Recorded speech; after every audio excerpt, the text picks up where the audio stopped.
Bonjour à toutes et à tous, bienvenue dans 0 à 100, nous sommes très heureux de vous retrouver sur TNTV. Alors, le concept de l'émission est toujours le même, un essai local qui est ici, un essai aux États-Unis sur le circuit, vous allez voir, c'est assez sympathique, et un petit buzz net.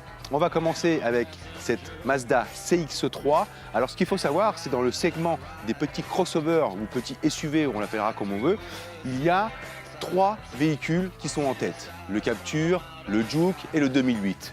Eh bien lui veut rentrer dans la bande et pour ce faire, il n'a pas lésiné sur les moyens.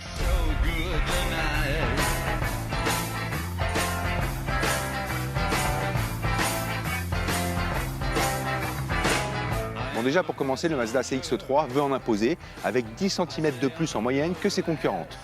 4,28 m de long. Au niveau du style, on a les optiques à LED très effilées, très étirées. Ensuite, la calandre très imposante avec un cerclage comme ça tout alu. On remarque ici incorporé dans le bas de caisse les clignotants et les feux anti-brouillard.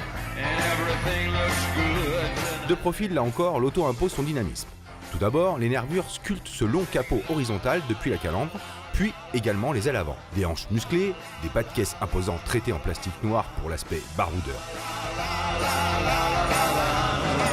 Quant à l'arrière, lui, il en impose beaucoup plus. Il est très haut par rapport à l'avant. Et ensuite, on termine avec les 2 sorties d'échappement qui donnent là, encore une fois, un côté dynamique beaucoup plus prononcé, ce qui est assez rare d'ailleurs sur ce genre de véhicule. Ils ont vraiment voulu donner du style et de l'agressivité chez Mazda pour cette CX-3 et c'est pas trop mal réussi. La grande mode est au crossover en ce moment. C'est donc tout naturellement que Mazda a sorti son CX-3, petit frère du CX-5. Comme on peut le voir, il se base très largement sur la petite citadine Mazda 2. Je ne sais pas si vous avez remarqué, depuis tout à l'heure, on fait le tour de la voiture, mais je trouve qu'il y a quelques connotations allemandes et vous allez voir qu'à l'intérieur, eh bien, c'est un peu pareil.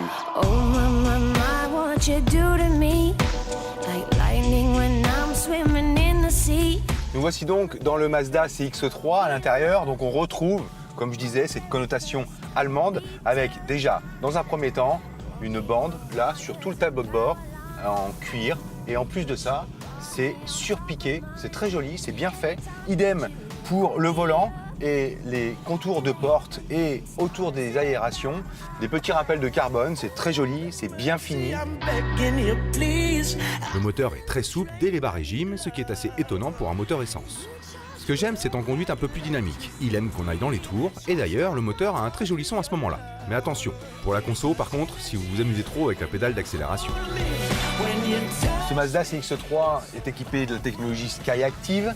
On a tout à portée de main pour les réglages, pour l'autoradio. Tout est géré 100% électroniquement au niveau des roues. Donc on peut sortir des sentiers battus avec ce CX-3.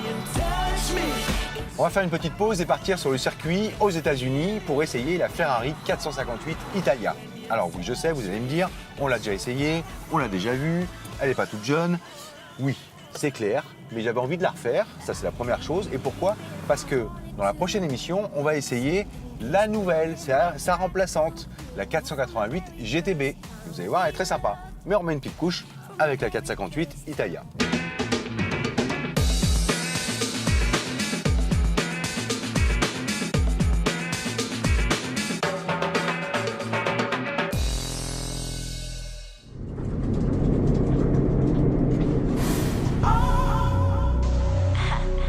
Only if a nigga knew, like, yo, it's amazing what 365 days can do for you.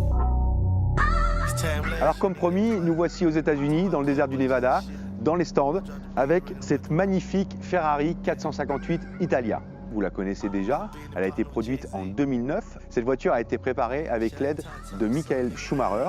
Je sais pas vous, mais moi, j'ai moitié envie de la tester quand même.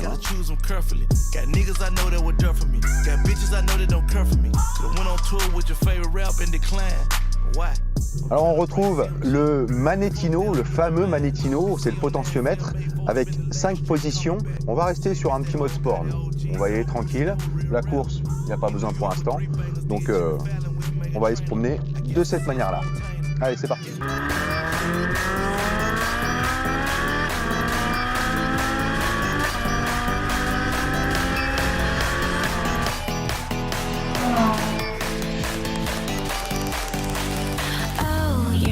Pourquoi 458? C'est simple, les deux premiers chiffres de son nom indiquent la cylindrée du moteur et le dernier, le nombre de cylindres.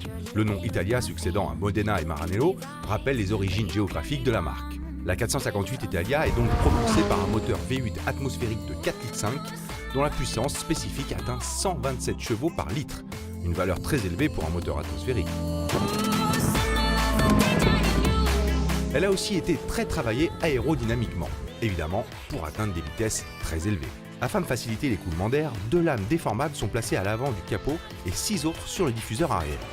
L'arrière des flancs est creusé afin de former des sillons qui canalisent l'air jusqu'à l'aileron arrière.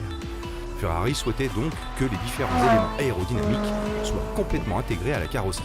Une puissance de 570 chevaux à 9000 tours minute, soit 80 de plus que la F430. La vitesse maximale de cette 458 Italia dépasse, selon Ferrari, les 325 km/h. L'accélération, elle, de 0 à 100 km/h est réalisée en moins de 3 secondes 3 et le 0 à 200, tant qu'à faire, en 10 secondes 4. Elle est assez radicale comme voiture. C'est vrai que dans la vie de tous les jours, c'est pas super agréable à mon avis à conduire, d'autant plus que dans ce genre de véhicule, la visibilité est toujours assez réduite, surtout sur les lunettes arrière. À part ça, c'est une voiture qui demande qu'à donner.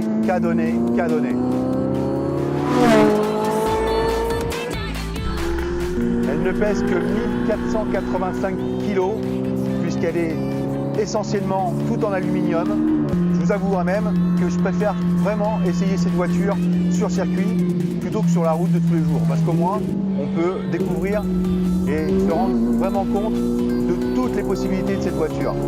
Tout a été pensé pour les performances. On notera aussi les améliorations sur la direction pour la rendre plus rapide et directe sur le contrôle de trajectoire et sur le différentiel aussi électronique piloté. Tout a été étudié pour vraiment se faire plaisir et croyez-moi, on se fait plaisir. Allez, on va retourner à Tahiti.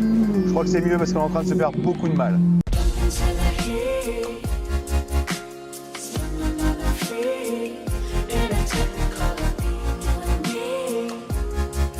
Nous revoilà en Polynésie dans cette Mazda CX-3. Alors, pour info, notre véhicule d'essai est équipé d'un moteur 2 litres, 150 chevaux, 4 cylindres atmosphériques et qui est très sympathique. Et côté perf, c'est pas si mal. Le 0 à 100 est atteint en 8 secondes 7. De plus, il y a une grosse assistance électronique sur cette Mazda. La gestion s'occupe de gérer les imperfections de la route. Il ne passe en mode 4 roues motrices que lorsque le besoin s'en fait sentir, avec une répartition du couple sur les 4 roues qui ne dépasse pas les 50-50. Au volant, c'est tout simplement agréable et l'électronique fait parfaitement son job. Bon, son terrain de jeu, c'est la route, bien évidemment. Il ne remplace pas un véritable 4x4, mais il peut rendre bien des services lorsque l'adhérence fait défaut. Alors au niveau de la position de conduite, on est très bien dans cette CX-3, on est bien installé, les sièges sont très agréables, la position de conduite est bonne, un petit peu basse, mais bon, on peut régler le siège en hauteur. Franchement, dans l'ensemble, très bonne qualité de finition. C'est là maintenant notre fameux BuzzNet. Allez, on regarde ça.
barre, pause.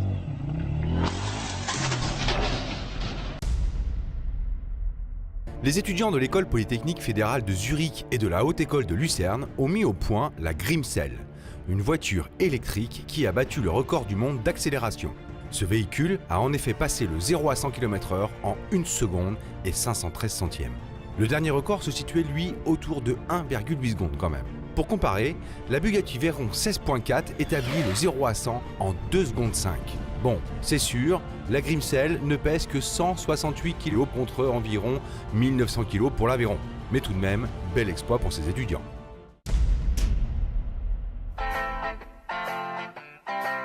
C'est la fin de notre émission. Je vous donne rendez-vous dimanche prochain, 17h15 sur TNTV.